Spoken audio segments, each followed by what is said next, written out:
Education defence की परीक्षाओं की तैयारी के लिए एक बेहतरीन प्लेटफॉर्म जहां आपको मिलता है हमारे सर्वश्रेष्ठ विशेषज्ञों द्वारा एक सही मार्गदर्शन जो आपको डिफेंस से संबंधित परीक्षा जैसे कि आर्मी, एयरफोर्स, नेवी, पुलिस और अन्य कॉम्पिटिटिव परीक्षाओं के लिए प्रशिक्षित करता है। नमस्कार दोस्तों, मैं अशोक सेहरा श्योर न्यूज मुनि में आपका स्वागत करता हूं। उठो जागो और जब तक मत रुको तब तक आपको अपना लक्ष्य प्राप्त ना हो जाए। धन भलाई में अगर खर्च किया जाए तो वह धन है, नहीं तो वह बहुत बुराई का बहुत बड़ा ढेर है और इससे जितना दूर रहें उतना ही अच्छा है। जब तक आप खुद पर भरोसा करते हैं तब तक आप भगवान पे भरोसा नहीं कर सकते। दिल और दिमाग में अगर पहले किसी की सुननी हो तो दिल की सुने। दोस्तों, आज युवा दिवस है, स्वामी विवेकानंद जी का जन्मदिन है और 12 जनवरी 1863 में इनका जन्म हुआ था। विवेकानंद जी युवाओं के प्रेरणा स्रोत हैं और युवा इसको बहुत फॉलो करते हैं। दोस्तों, आज युवा दिवस के रूप में इनका जन्मदिन मनाया जा रहा है। आज ही के दिन प्रधानमंत्री यूथ पार्लियामेंट का आयोजन करते हैं, युवाओं से बातचीत करते हैं और उनके करियर के बारे में गाइडेंस प्रदान करते हैं। नेशनल यूथ फेस्टिवल के नाम से भी इसको मनाया जाता है दोस्तों। और बचपन का नाम इनका नरेंद्र था। कई बार एग्जाम में पूछा जाता है दोस्तों, याद रखना, नरेंद्र था इनका नाम बचपन का। और 11 सितंबर 1893 में अमेरिका के शिकागो में इन्होंने विश्व धर्म सम्मेलन में भाग लिया था और भाई और बहनों कहकर इन्होंने संबोधित किया था और विश्व धर्म की जननी हिंदू धर्म के बारे में इन्होंने बताया था। पंजाब राज्य ने ई दाखिला नामक एक नया पोर्टल शुरू किया है और यह पोर्टल क्यों शुरू किया गया है? क्योंकि उपभोक्ताओं के अधिकारों के संरक्षण के लिए यह शुरू किया गया है। पंजाब के मुख्यमंत्री अमरिंदर सिंह हैं और पंजाब के राज्यपाल प्रकाश सिंह बदनौर हैं। हरियाणा और पंजाब दोनों की राजधानी चंडीगढ़ है। यह केंद्र शासित प्रदेश भी है और वर्तमान में हमारे 8 केंद्र शासित प्रदेश हैं दोस्तों। 370 हटने के बाद में जम्मू कश्मीर को 2 केंद्र शासित प्रदेशों में बांट दिया गया था। उसके बाद में हमारे 9 केंद्र शासित प्रदेश हो गए थे, लेकिन एक को हटाने के बाद में वर्तमान में 28 राज्य और 8 केंद्र शासित प्रदेश हैं। राइट अंडर योर नॉइज, ये एक पुस्तक का नाम है दोस्तों और पूछे जाते हैं ऐसी पुस्तक क्योंकि ये एक आरबीआई के जनरल मैनेजर थे। आर श्रीधरन ने ये पुस्तक लिखी है। और दोस्तों, आरबीआई की स्थापना 1 अप्रैल 1935 में हुई थी। बहुत बार कंपटीशन में पूछा गया क्वेश्चन है। वर्तमान में आरबीआई के गवर्नर शक्तिकांत दास हैं। आपको याद रखने के लिए बहुत जरूरी न्यूज है। कर्नाटक राज्य में देश का पहला खिलौना निर्माण क्लस्टर का निर्माण किया गया है। दोस्तों, कर्नाटक की राजधानी बेंगलुरु है और वहां के मुख्यमंत्री येदियुरप्पा जी हैं। दोस्तों, प्रत्येक वर्ष 1 बिलियन खिलौनों का व्यापार किया जाता है और यहाँ कर्नाटक राज्य में इसरो का मुख्यालय स्थित है। टाइकोथन नामक एक इवेंट किया गया है। यह एक भारत श्रेष्ठ भारत के तहत भारत के सभी मंत्रालयों ने इसे खेल मंत्रालय ने इसे मंजूरी प्रदान कर दी है। बच्चों से जुड़ी खेल भावनाओं को और लोगों को प्रोत्साहन प्रदान करने के लिए इसका ये इवेंट किया गया है। टाइकोथन नामक इवेंट किया गया। भारत सरकार ने इसे खेल क्षेत्र में आत्मनिर्भर बनाने के लिए शुरू किया गया है। भारतीय सेना ने दक्षिण भारत के लिए general officer commanding GOC Arun Kumar को नियुक्त किया है और ये अरुण कुमार हैं, ये दक्षिण भारत के कमांड संभालेंगे। एयरफोर्स के चीफ RKS भदौरिया जी हैं। आर्मी चीफ मनोज मुकुंद नारायण हैं।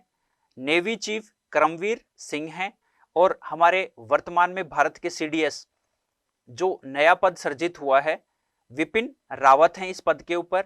यह CDS पद राष्ट्रपति और तीनों सेनाओं के सेनापति के बीच का पद है। अब अगर किसी भी प्रकार की मंत्रणा करनी है तीनों सेनाओं के सेनापतियों में और राष्ट्रपति में, तो मध्यस्थता करेंगे CDS Vipin Rawat. Know your constitution, अपने संविधान को जानो। तो ओम बिरला जो लोकसभा अध्यक्ष हैं वर्तमान में, उन्होंने यह नाम दिया है और 26 नवंबर 1949 को संविधान दिवस के रूप में मनाया जाता है। यह स्कूल और कॉलेजों में सभी बच्चों को जो स्कूल और कॉलेजों में पढ़ते हैं उनको अपने संविधान के बारे में जानना चाहिए। COP26 इसका अध्यक्ष आलोक शर्मा जी हैं, ब्रिटेन के बिजनेस मंत्री हैं। COP का मतलब है conference your parties. UNFCC United Nation framework on climate and convention आयोजित हुआ है ब्रिटेन में और यह ब्रिटेन के शहर ग्लासगो में इसका आयोजन हुआ है। पर्यावरण के लिए जागरूकता अभियान चलाया जा रहा है और ब्रिटेन के प्रधानमंत्री बोरिस जॉनसन हैं जो 26 जनवरी 2021 को हमारे यहाँ चीफ गेस्ट थे भारत के। कोरोना का नया स्ट्रेन आने के कारण से उन्होंने ये दौरा रद्द कर दिया है और अब वहां पे लॉकडाउन लग गया है, तो उन्होंने कहा है कि ब्रिटेन में रहना जरूरी है, इसलिए उन्होंने ये दौरा रद्द कर दिया है। दोस्तों, इस बार बजट पेश होगा 1 फरवरी 2021 को। कोरोना के कारण 2021 में बजट की छपाई नहीं होगी, यानी बजट की जो कॉपियां बनती हैं वित्त मंत्री को और अन्य मंत्रियों को इसकी कॉपियां प्रदान की जाती हैं, वह इस बार नहीं छपेंगे। इस बार बजट डिजिटल रूप से पेश किया जाएगा। 73 वर्ष में पहली बार ऐसा हो रहा है कि बजट की कॉपियां नहीं छप रही हैं। इसका कारण है कि इसमें कम से कम 50 कर्मचारी इस प्रेस में भाग लेते हैं। कोरोना के कारण से उनको प्रेस में काम करने की इजाजत नहीं मिली है। इस बार हमारा जो बजट होगा वह डिजिटल होगा और उसकी सॉफ्ट कॉपी प्रदान की जाएगी। वित्त मंत्री निर्मला सीतारमण 1 फरवरी को पहली बार बजट पेश करेंगी और वह डिजिटल होगा, यानी डिजिटल पहली बार पेश होगा। सांसदों को भी इसकी कॉपी नहीं दी जाएगी, यह डिजिटल रूप से ही उसकी सॉफ्ट कॉपी प्रदान की जाएगी। बजट के अलावा आर्थिक समीक्षा भी इस बार नहीं छपेगी, उसको भी डिजिटल रूप से ही पेश किया जाएगा। बजट की छपाई अति गोपनीय होती है और इसमें काफी सारे लोग होते हैं उस प्रेस में जहां पे बजट की कॉपी छपतियां हैं, तो कोरोना काल में उसको इस बार नहीं बनाया जाएगा और डिजिटल रूप से पेश किया जाएगा। महिलाओं ने एक बार फिर बाजी मारी, लड़कियों ने एक बार फिर बाजी मारी, इस तरह के स्लोगन आप सुनते रहते हैं अक्सर, और इस बार फिर महिलाओं ने इतिहास रच दिया है। दोस्तों, महिला चालक दल के साथ एयर इंडिया ने इतिहास रचा है। अमेरिका के सैन फ्रांसिस्को से बेंगलुरु के केप्पेगोंडा अंतर्राष्ट्रीय हवाई अड्डे पे ये इतिहास रचा गया है। इस चालक दल में सभी चालक दल 4 थी, जो चारों की चारों महिलाएं हैं। एयर इंडिया की यह सबसे बड़ी लंबी उड़ान है। इस उड़ान का संचालन अटलांटिक रूट से किया गया है, जिससे समय और ईंधन की बचत हुई है। सैन फ्रांसिस्को से बेंगलुरु की दूरी 13,993 किलोमीटर है दोस्तों, और इस दूरी को तय करने में लगभग 17 घंटे लगे हैं। इस चालक दल में 4 महिलाएं थी, captain Zoya Agarwal, captain Papagiri Tanmayi, captain Akanksha Sonware और कैप्टन शिवानी मनहास। तो एक बार दोस्तों फिर महिलाओं ने इतिहास रच दिया है एयर इंडिया के साथ मिलकर। ओडिशा, जिसका पूर्व नाम या प्राचीन नाम कलिंग है, बिंदु सागर सफाई योजना का शुभारंभ हुआ है। यहाँ पे पहला फायर पार्क स्थापित किया गया है। मिशन 0 शुरू किया गया है। मिशन 0 का मतलब होता है कि अब वहां पे कोई भी बच्चा फेल नहीं होगा।